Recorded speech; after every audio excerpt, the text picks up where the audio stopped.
paano tanggalin or buksan ang mga sealed again. Dito natin siya kukunin sa maiksi, hindi yung mahaba, maiksi. So let's try. Kaya lang hirap nila nag-video. So, tinanggal ko yung ilang buhol. Tapos, ayan na siya. Hihilahin mo na lang. So satisfying.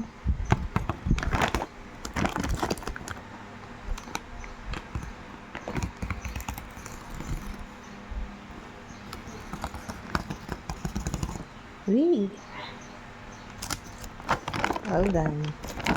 So, tandaan, ang maiksi, yun doon hihilahin. Thank you for watching.